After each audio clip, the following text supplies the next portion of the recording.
Almost every Mario character has their own spin-off game. Luigi has Luigi's Mansion, Toad has Captain Toad, Peach has Princess Peach Showtime, Wario has WarioWare and Wario Land. But what about Waluigi? He has nothing. In fact, not only does Waluigi not have a game series of his own, he's left out of many Mario games, only appearing in sports and other spin-offs. Heck, Waluigi's not even a fighter in Super Smash Bros. So in this video, I want to explore why Waluigi has been sidelined by Nintendo. We'll look at why the character was created in the first place, what led to his exclusion from games like Smash, and what the future may hold for Waluigi. Part 1. The Origin of Waluigi. The story of Waluigi starts not within Nintendo, but inside another Japanese game studio, Camelot. For decades, Camelot has been in charge of making Mario Tennis and Mario Golf games for Nintendo. But in the late 90s, they were working on the very first Mario Tennis entry, and that's when they had a bit of a problem. According to director Shugo Takahashi, we were organising the teams for tennis doubles. For instance, Mario would team up with Luigi, when we asked ourselves, who would Wario team up with? In order to give Peach a teammate, Camelot had brought back Princess Daisy from Super Mario Land, who had, by this point, nearly been forgotten. But there was no convenient forgotten character to use as Wario's teammate. When Camelot's staff asked Nintendo to create a brand new character to fill this role, Nintendo refused. But when Camelot instead asked to create a character themselves, Nintendo gave a tentative yes. And with that, Camelot's staff set out to design a tennis partner for Wario.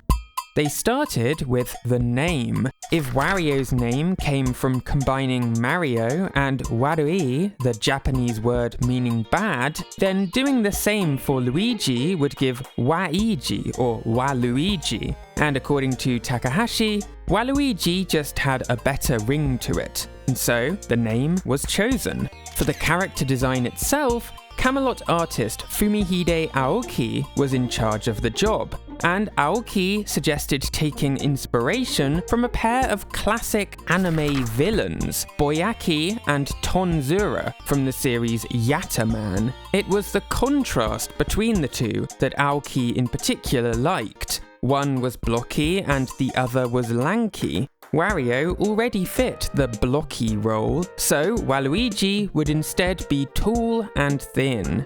As for colour, well, most colours were already linked to another Mario character. Red for Mario, green for Luigi, pink for Peach, orange for Daisy, and yellow for Wario. Out of the remaining colours, Camelot's developers thought that purple had the most impact. Originally, Waluigi's hat was going to have a W for Waluigi on it, but since that was the same as Wario's hat, the team thought about using an overlapping W and L. But Yoichi Kotabe, the chief character designer for Mario, told Camelot staff, Wario's W is actually an upside-down M from Mario, and so they flipped Luigi's L and put it on Waluigi's hat. With that, Waluigi's design was complete, and when it was sent off to Nintendo, it got the green light. So when Mario Tennis was released in 2000, it featured a brand new Mario character making his debut, Waluigi. In fact, Camelot staff toyed with other evil counterpart characters like Walu Peach, but these were rejected by Nintendo. So, in the end, only Waluigi got the thumbs up. At the time of Mario Tennis's release, Waluigi barely made any kind of a splash. Most reviews from the time don't even mention the addition of a brand new character to the Mario series. But as the years went by, Waluigi gained more and more fans. Part 2: The Downfall of Waluigi. With each new game that featured Waluigi, his personality was fleshed out more and more. Take Mario Strikers, developed by the Canadian studio Next Level Games. Waluigi featured as part of the game's roster, and here he's brimming with personality. He grumbles to himself when starting matches, and he'll taunt the opponent with a rude crotch gesture. According to the game's director, Mike Engelhardt, the crotch shot, we didn't expect it to get through, but nobody at Nintendo batted an eye, so we didn't bring it up because we wanted it to be in there, and sure enough, it landed the way we expected it to. I think that says a lot. If it had been Mario gesturing suggestively, then there's no way Nintendo would have let it make it into the game. But for Waluigi, Nintendo didn't bat an eye, apparently. It seems like the company just wasn't super hands-on with Waluigi. Meanwhile, in the sports games, Camelot was keen to keep Waluigi at the forefront. The opening video of Mario Power Tennis stars Wario and Waluigi as the central characters. Shugo Takahashi explained, "We're absolutely delighted that a character we created has grown in this way. We're very attached to him ourselves, so we want to keep providing opportunities for him to shine." And it wasn't just sports. The central idea for Mario Kart Double Dash was having two characters team up, sharing a single kart. And so, just like in Mario Tennis, each character needed a companion. Mario and Luigi, Peach and Daisy. Obviously then, Wario's companion would have to be Waluigi. And with that, Waluigi had made it into Mario Kart. So it was really in the mid to late 2000s that Waluigi really took off. Players began to latch on to this lanky weirdo, and the character appeared in just about every Mario spin-off, from tennis to golf, from football to go-karting. The next step was for Waluigi to make an appearance in an actual main Mario entry. And that's just what was planned for New Super Mario Bros. Wii. Unlike previous Mario games, New Super Mario Bros. Wii was all about multiplayer platforming, where up to 4 people could work their way through levels together. That meant Nintendo needed more playable characters other than just Mario, and it turns out Waluigi was considered for this role. Shigeru Miyamoto, the game's producer, explained, "Suggestions for the other 2 characters included Wario and Waluigi, Toad and Princess Peach." In the end though, Nintendo decided they wanted every character to control the same way. So they picked Luigi and 2 Toads. And so Waluigi missed his chance to debut in the main Mario series. Another big Waluigi snub was Super Smash Bros., with the character becoming a real fan favorite in the 2010s. Smash fans began fervently demanding Nintendo include Waluigi as a fighter. Yes, he'd been a trophy in Melee and an assist trophy in Brawl and Smash 4. But for Ultimate, thousands of people begged Nintendo for the chance to actually play as Waluigi in battles. Across 2 different petitions, over 1,600 people signed to demand his inclusion in the game. And yet, when Super Smash Bros. Ultimate came out in December 2018, Waluigi was still just an assist trophy. If even Piranha Plant made the cut as a fighter, it really seemed like Nintendo didn't like Waluigi for some reason. Did Nintendo just hate Waluigi? Clearly, Nintendo does not hate Waluigi, said Nintendo of America president Reggie Fils-Aimé. I mean, look, we're making every character that's ever been in a Smash Bros. Game available in Super Smash Bros. Ultimate. You would think that would be enough to satisfy the fans, but no, the fans have to focus in on one character that isn't part of the series and to demand their inclusion.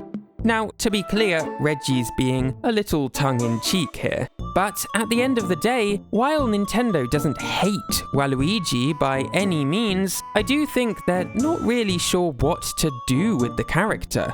Bowser is the main Mario villain, and Wario is the secondary villain who just loves gold. But where does that leave Waluigi? Is he the sly one? The mean one? Well, according to Waluigi's original voice actor, Charles Martinet, my first rule of comedy is to never hurt anybody. So even the bad guys, like Waluigi, he has self-pity, but he won't be hostile. And in another interview, he explained, I think he's tremendously funny and silly and ridiculous, but it's never so serious as to be a harmful sort of energy. You know what I mean? That, I think, goes back to Mr. Miyamoto's belief, and my belief, that the characters are fun, they're playful, even in the sort of flaws of their personality. So, finding the balance between villainous, sly, shifty, but not cruel or hostile, I think that's really difficult. Waluigi's role is just kind of precarious, and I think that's stopped him from having any kind of key role in the mainline Mario series. But what about his own spin-off title? Well, I think that's actually becoming more and more likely. In this current era of Nintendo, I think a Waluigi game does make some sense. Let me explain. Part 3. The Future of Waluigi. Nintendo today is a very different company than it's ever been before. No longer just a game company, Nintendo is instead focused on entertainment in general, with movies, theme parks, and a merchandise empire. And at the core of all of these offshoots are Nintendo's characters: Mario, Donkey Kong, Link, and Zelda. And so, to strengthen this media expansion, Nintendo has been making a concerted effort to build up many of these key characters. For instance, Donkey Kong. Donkey Kong had been dormant for over a decade following Tropical Freeze on the Wii U. And so, Nintendo producer Yoshiaki Koizumi told a group of developers, with an eye to expanding the Donkey Kong franchise further, I'd like the team that's been working on 3D Mario games to create a 3D Donkey Kong game.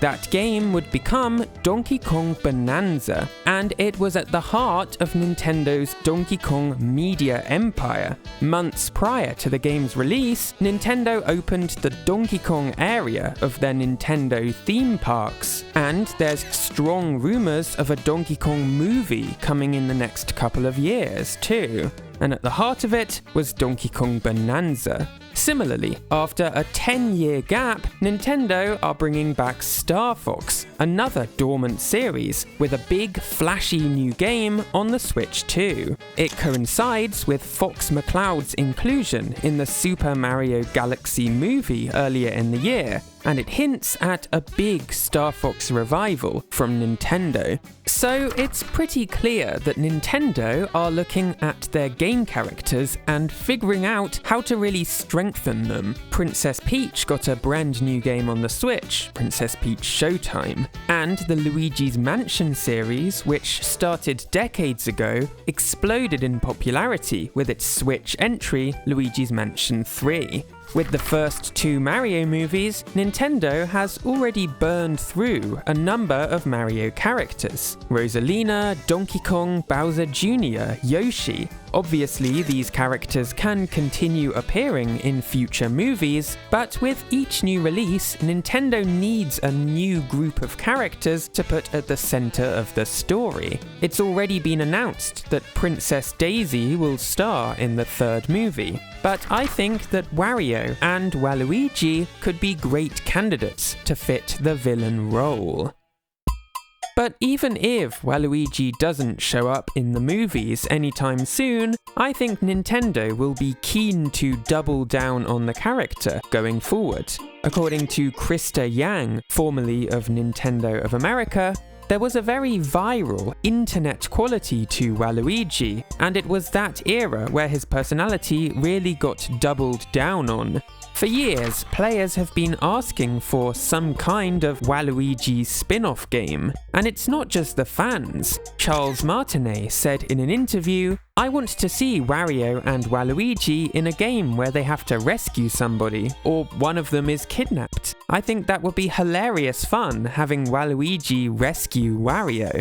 And in another interview, he said, "I want to voice Waluigi more. I think he should get his own game where you have to cheat to win." And Camelot, the creators of Waluigi, also said they wanted him to keep appearing in more games. But if a Waluigi spin-off game is such an obvious idea, why hasn't it happened yet? Well, I think there's a few possible reasons. For one, like I said earlier, getting Waluigi's personality right is a difficult balance.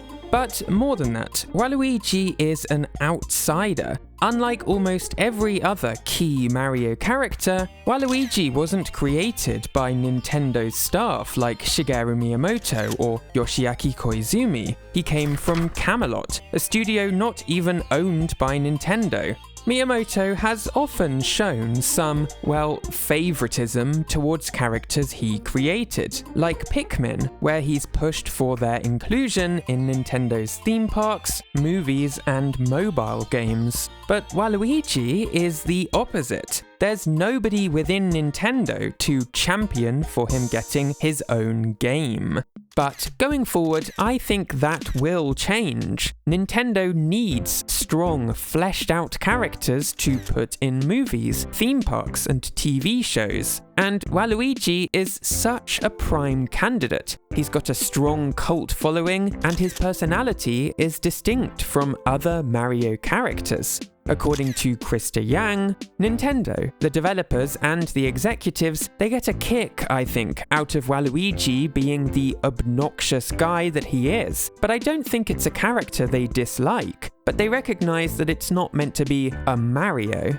After all, Waluigi wasn't created to be the hero of his own game. He wasn't created to save the world. He was created to be a tennis partner. Thinking of it that way, Waluigi's journey has been really impressive, and I don't think that journey is quite over yet.